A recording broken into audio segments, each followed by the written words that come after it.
Over de Klaasmoorden laten ons niet onverschillig. We zijn dan ook blij dat Dani Varkenvisser, leider van de Afrikaner Volksbeweging, ons hier een groet brengt.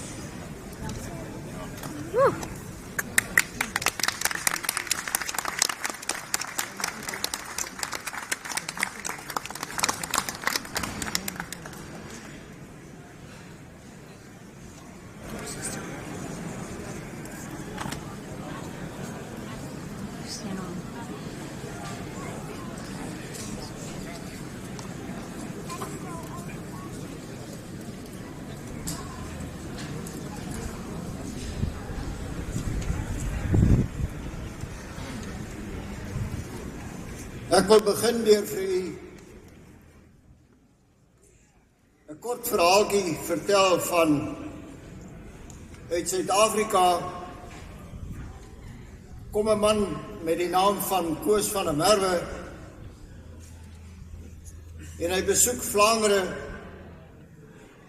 en hy kom op die platteland en daar spook hulle met 'n esel om die esel ingespan te kry. En nadat hy so 10 minute daarna gekyk het, toe sê hy, waarom sukkel julle so? Ek sal hierdie dier vir julle inspan sonder om aan hom te raak. Hulle sê, wys ons. Hy kyk rond en daar lê so 'n paal en hy vat die paal en hy slaat hierdie esel een geweldige hou hier tussen die twee ore. Hulle sê, maar wat maak jy? Jy het gesê, jy sal nie aan hom raak nie. Hy sê, maar ek moet daarom hierdie ongedierte se aandag eers verkry. Nou hoop ek het die aandag, want hier is 'n paar belangrike sake wat ek met u wil deel. In die eerste plek my hartlike dank aan meneer Luc Vermeulen, Nick van Wichem, en ook meneer Robert Veldman wat hierdie geleentheid vir my geskep het. En dan aan u almal wat hier sit. Ek beskou u as die roem van Nederland. En ek dank u dat u my die geleentheid gun om met u 'n paar gedagtes te deel.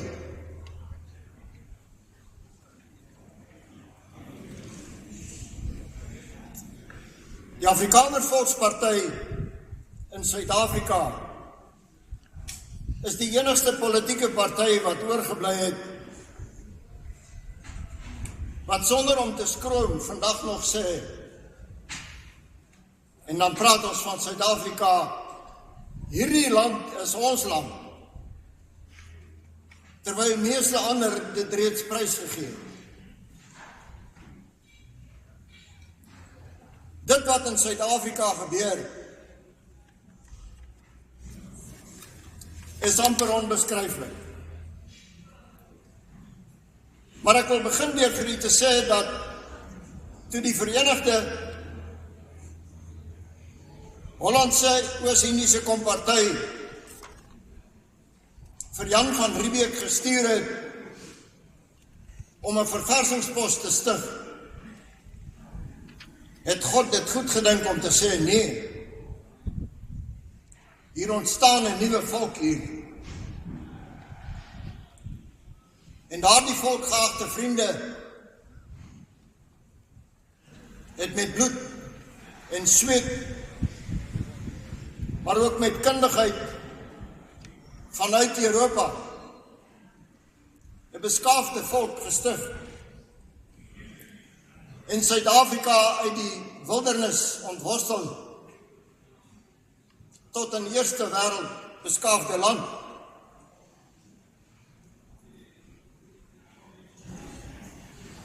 Die volkere van Europa waaruit ons ontstaan het, was bereid om hulle taal, hulle tradisie, hulle kultuur prys te gee om 'n nuwe volk te word. En daardie nuwe volk, geagte vriende, word vandag verguis. En ek staan vandag hier voor u as een van die mees gehate wit mense in die wêreld. Gehaat omdat ons 'n beleid en 'n beginsel gehandhaaf het wat vreedsame naasbestaan tussen volkere bewerkstellig het vir meer dan 400 jaar.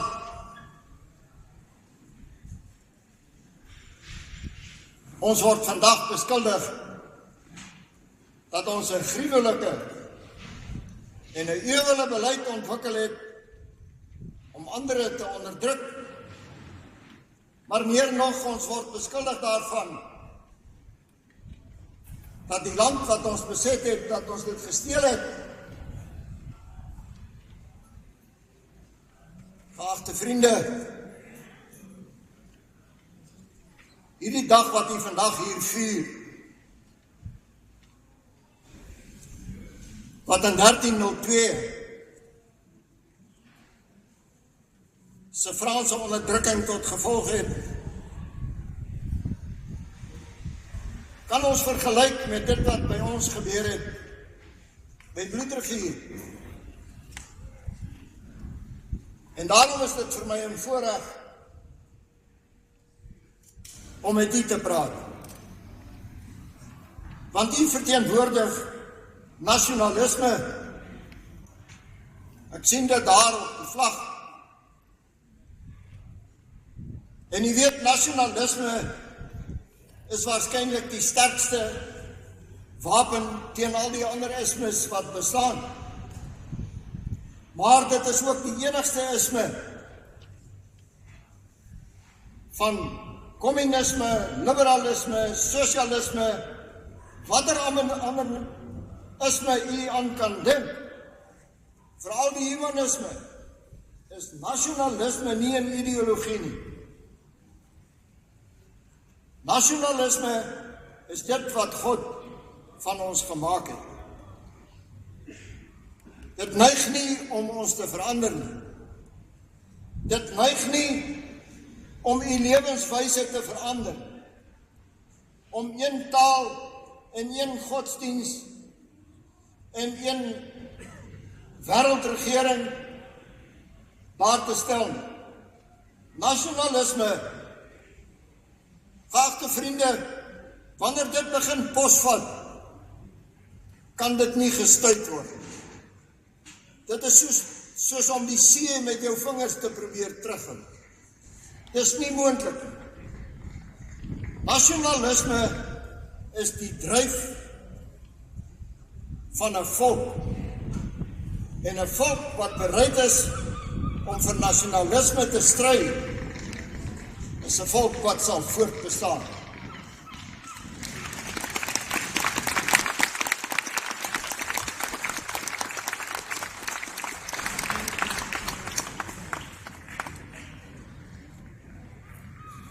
Ek wil met u 'n paar wetmatighede deel, wat nie omdat die media dit verketter het, verander of verdwyn nie. Wanneer u 'n voorkeur vir u vrou uitoefen, diskrimineer u teen elke ander vrou. Dit is nie nodig om dit in 'n wetboek op te lees. Wanneer u 'n voorkeur uitoefen vir u kind, dan diskrimineer u teen elke ander kind. Maar wanneer u 'n voorkeur vir u volk uitoefen, en u volk is besoedel met liberalisme, dan word u 'n rasis genoem. Dan is u 'n supremacist. Dan is u al wat vuil en lelik en sleg is. Maar, geagte vriende, omdat stryd nie gister begin het nie, en omdat stryd nie môre gaan ophou nie, stryd is ewigdurend. Daarom is dit vir my wonderlik om voor u te staan en die gees wat hier heers te beleef en te sien dat daar mense is wat bereid is om vir nasionalisme op te staan, daarvoor te stry, daarvoor standpunt in te neem. Dat 'n jong man soos hierdie meneer Langenhoven vanoggend hier kom staan, is 'n riem onder die hart vir al ons gryskoppe waar ons ook al is, wat in nasionalisme glo. U moet hom ondersteun. U moet hom onderskraag, en elke een van u wat jonk is, wat hier teenwoordig is, moet gaan aansluit by sy beweging.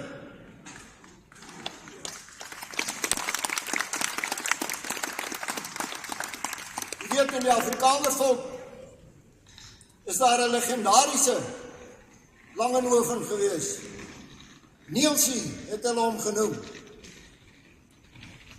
Maar met sy kundigheid en vaardigheid het hy gevorder tot in die parlement. En daar het hy hierdie klomp politieke manne so gesien en het gesê in sy toespraak, die helfte van julle is Bobbejane. En hy word aangespreek. Agbare meneer Van der Hoeven, jy moet jou woorde terugtrek.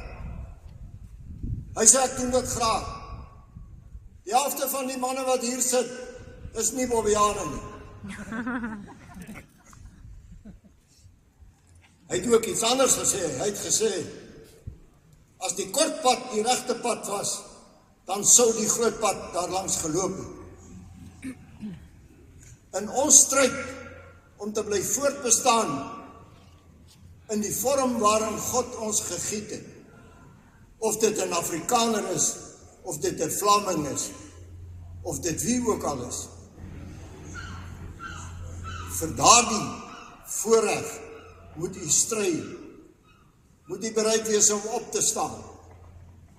As daar niks is waarvoor u bereid is om te sterf nie, behoort daar teoreties ook niks te wees waarvoor ons bereid moet wees om te lewe nie.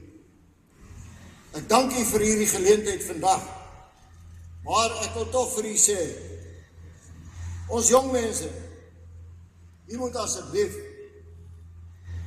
u moet meneer Langenhoven, moet u ondersteun. U moet Vlaams Belang ondersteun. Meneer Luc Vermeulen en al die manne wat in voorpos met hom saamgewerk het, en manne soos ek, ons is reeds oud. In een of ander stadium moet ons aftree.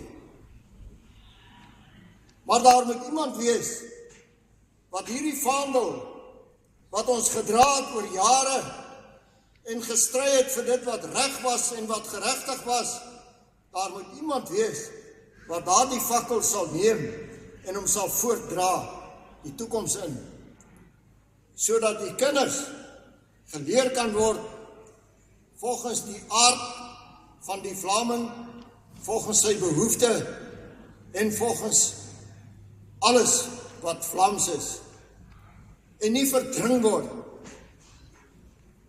En u word reeds bedreig. Ek het nie nodig om dit vir u te sê nie, want wanneer jou grense oopgemaak word, is jy kwesbaar. En as Angela Merkel vir die Europese Unie kom waarsku, nasionalisme is besig om op te staan, julle moet dit keer, dan sê ek vir u vandag, as daar nie mense soos u is nie, dan spoel hierdie golf van die liberalisme oor nasionalisme. En dit kan nie toegelaat word. Daarom moet u opstaan en moet u stry. U moet stry om nasionalisties te bly. Maar u moet ook teëgaan die wat anders is. U moet hulle oortuig van wat reg en geregtigheid is. Kan 'n mens 'n terroris die president van 'n land maak wat breek en moord en roof en steel en sê, dit is die nuwe geloof, dit is reg in teenstelling met nasionalisme wat opgebou en beskaaf het. Beskawing word vervang deur barbarisme. En ons moet sien en sit en kyk hoe dit gebeur.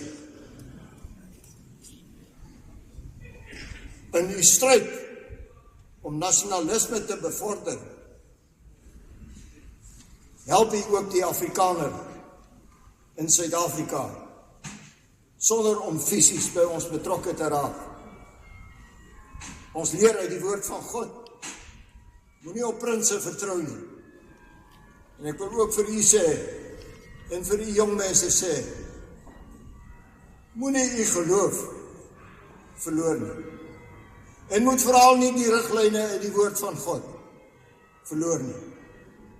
Ek dank u en ek bid u seën toe op u stryd hier in Nederland. Baie dankie.